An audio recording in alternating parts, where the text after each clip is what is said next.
कि कर्ण को गोद लेने के पश्चात अधिरथ और राधा को एक और पुत्र हुआ जिनका नाम था शोण। कि ये जो उपन्यास है मृत्युंजय, ये भयंकर तरीके से गलत जानकारियों से भरा पड़ा है।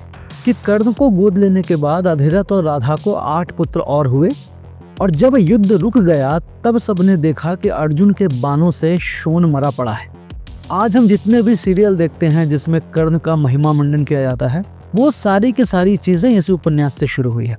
नमस्कार मित्रों, मैं नीलाभ एक बार फिर से धर्म संसार पर आप सभी का स्वागत करता हूँ। महारथी कर्ण के बारे में तो हम सभी जानते हैं। महाभारत में सबसे जो संघर्षपूर्ण जीवन है शायद उन्हीं का है।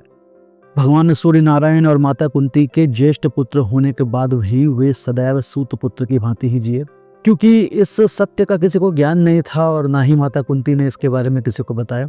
अब जहाँ एक और 5 पांडव जो थे, जो माता कुंती के 5 पुत्र थे, वो जहाँ एक राजकुमारों के भांति जी रहे थे, वैभव में जी रहे थे, वहीं पर कर्ण जो थे वो माता कुंती के ज्येष्ठ पुत्र होते हुए वो उपेक्षित रहे। बचपन में माता कुंती द्वारा त्यागे जाने के बाद धृतराष्ट्र के जो सारथी थे संजय और उनकी जो पत्नी थी राधा, उन दोनों ने इन्हें गोद ले लिया और उन्हीं के नाम से वे राधेय कहलाए। अब 5 पांडव जो थे वो तो कर्ण के भाई थे, इस बारे में हम सभी को पता है। लेकिन यहाँ पर एक प्रश्न आता है कि क्या इन 5 पांडवों के अतिरिक्त भी कर्ण का कोई भाई था? तो इस बात का कोई तय उत्तर देना बहुत कठिन है, क्योंकि महाभारत में तो ऐसे हमें कोई जानकारी मिलती नहीं है और बाकी स्रोतों से भी हमें अलग अलग जानकारी मिलती है। उन जानकारियों में से कौन सी जानकारी गलत है, कौन सी सही है, कौन सी सबसे अधिक प्रामाणिक है, इसके बारे में कहना बहुत मुश्किल है। तो यदि हम मूल व्यास महाभारत की बात करें तो उसके अनुसार अधिरथ और राधा जो थे वे संतानहीन थे, उनकी कोई संतान नहीं थी। और जब बचपन में कर्ण उन्हें अश्व नदी में मिले तो उन्होंने उन्हें अपने पुत्र की भांति पाला। पूरे महाभारत में हमें अधिरथ और राधा के केवल एक पुत्र राधेय के बारे में पता चलता है, जो कि थे महारथी कर्ण। यदि उनका कोई अन्य पुत्र हो भी तो उसका कोई वर्णन हमें मूल महाभारत में तो कम से कम नहीं मिलता है। अब आते हैं महाभारत के कुछ अन्य संस्करणों पर। तो महाभारत के कुछ अन्य संस्करणों के अनुसार ऐसा लिखा गया है कि कर्ण को गोद लेने के पश्चात अधिरथ और राधा को एक और पुत्र हुआ जिनका नाम था शोण। किंतु शोण के बारे में भी हमें बहुत अलग अलग जानकारी मिलती है।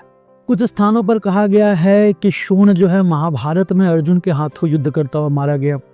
कुछ स्थान पर ऐसा लिखा गया है कि जब अभिमन्यु चक्रव्यूह में प्रवेश कर रहे थे तब शोण ने भी उन्हें रोकने का प्रयास किया और उनके हाथों उसकी मृत्यु हुई। लेकिन ऐसी कोई भी सटीक जानकारी शोण के बारे में हमें नहीं मिलती।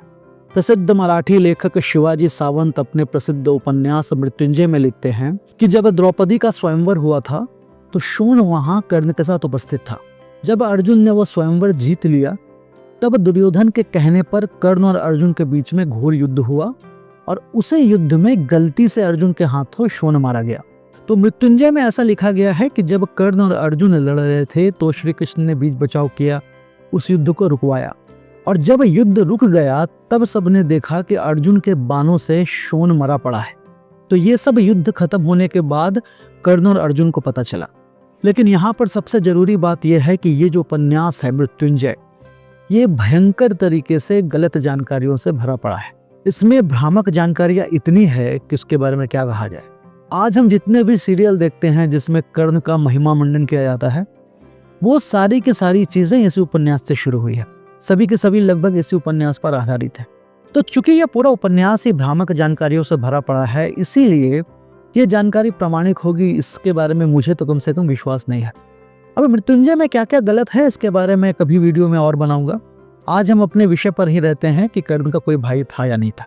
महाभारत के कुछ दक्षिण भारतीय संस्करणों में ऐसा लिखा गया है कि कर्ण को गोद लेने के बाद अधिरथ और राधा को 8 पुत्र और हुए, और उनमें से जो सबसे ज्येष्ठ था अर्थात कर्ण के बाद जो पुत्र था उनका नाम था संग्रामजीत। इन संस्करणों के अनुसार जो संग्रामजीत था उसका वध अर्जुन ने महाभारत के युद्ध में किया था, और उनके जो 7 और भाई थे, यानी कि कर्ण के संग्रामजीत के अलावा जो 7 और भाई थे, उनका वध अभिमन्यु के हाथों हुआ बताया गया है। लेकिन ये जानकारी कितनी प्रामाणिक है इसके बारे में भी कोई वर्णन हमें नहीं मिलता। तो कुल मिला के बात यह है कि अधिरथ और राधा के कर्ण के अतिरिक्त और किसी भी पुत्र के बारे में कोई प्रामाणिक जानकारी हमें नहीं मिलती। और प्रामाणिक जानकारियों में जो सबसे प्रसिद्ध है वो उनके भाई शोण के विषय में है, जिसके बारे में हम बात कर चुके हैं। तो हमारे पास जितने भी संस्करण है, चाहे वो मृत्युंजय हो, चाहे वो दक्षिण भारत के कुछ संस्करण हो, चाहे किसी और भाषा में किया गया अनुवाद हो, उसमें जो भी जानकारी मिलती हो, लेकिन उनका जो मूल है वो महाभारत ही है। और मूल महाभारत में हमें अधिरथ और राधा के किसी अन्य पुत्र के बारे में कोई भी जानकारी नहीं मिलती। वहां पर हमें सिर्फ इतना बताया जाता है कि कर्ण जो थे अधिरथ और राधा के दत्तक पुत्र थे। तो यदि महाभारत की हम माने तो कर्ण के अतिरिक्त अधिरथ और राधा की कोई और संतान नहीं थे। अर्थात पूरे महाभारत में कर्ण के केवल 5 ही भाई थे, जो 5 पांडव थे। इसके अतिरिक्त उनके और किसी भाई का वर्णन कम से कम मूल व्यास महाभारत में तो हमें नहीं मिलता। यदि यह वीडियो आपको पसंद आया हो तो इसे लाइक करें, शेयर करें और हमारे चैनल को सब्सक्राइब करें। जय श्री कृष्ण।